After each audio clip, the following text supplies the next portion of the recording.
Hi, my name is Reinhard, and today I want to share with you a story of what happened to me almost 30 years ago. I was a student pilot and I was flying a Cessna 150 just like the one behind me. And it was on my third solo flight, taking off from Van Nuys Airport, flying towards Simi Valley, where at about 2,500 feet above the ground I would do approach to landing stalls. Those are one of the very dangerous maneuvers because when you're close to approach and when you're close to landing, you're going to be, you don't have much room for recovery if you make a mistake. So you practice at a high altitude.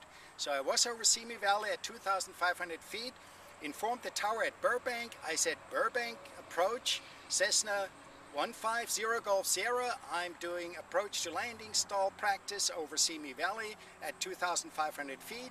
Please advise me of any approaching aircraft. In addition to that, of course, I was rocking the plane just to make sure, look to the left, look to the right, look underneath and everywhere to make sure there were no other aircraft nearby. So, okay, I was ready. I was pulling up the plane to get it closer to stall speed. I lost a little bit of altitude, so I pushed in the throttle and I just kept pulling up the plane more and more, getting it ready for a landing approach. So I would pull out the flaps, first 15 degrees, then 30 degrees, then 45 degrees. And then I pulled up the plane even more. I pulled it up more, closer and closer, the wheel to me, because I was expecting now for the plane to stall at any moment. It felt very unstable already, and I expected both wings to drop at any moment. But what happened?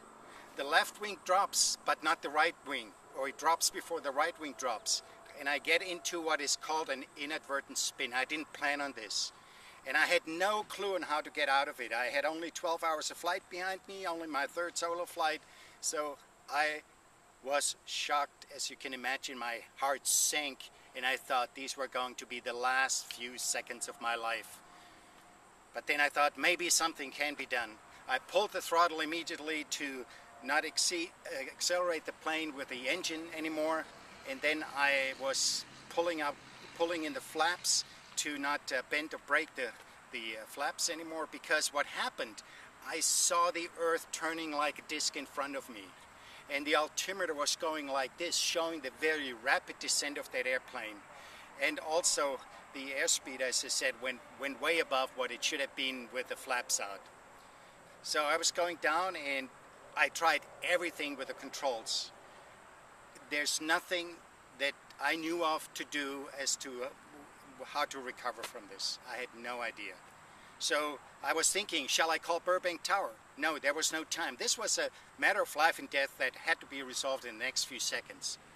So I realized there was nothing I could do. So I took my hands off the wheel, my feet off the pedal, let go of all the controls and said, God, take this plane. And instantly, the plane came out of the spin, came into a straight and level flight. I was looking at the altimeter and I realized I dropped at least 1,000 feet in the process. Now, had I held on to the controls any longer, I would have run right into the ground. It would have killed me, but I survived. The only way I survived was by letting go of the controls and I God, take this plane. The question is, what is the big lesson here that I want to share with everybody? The lesson is that we all have things that we need to let go of at times.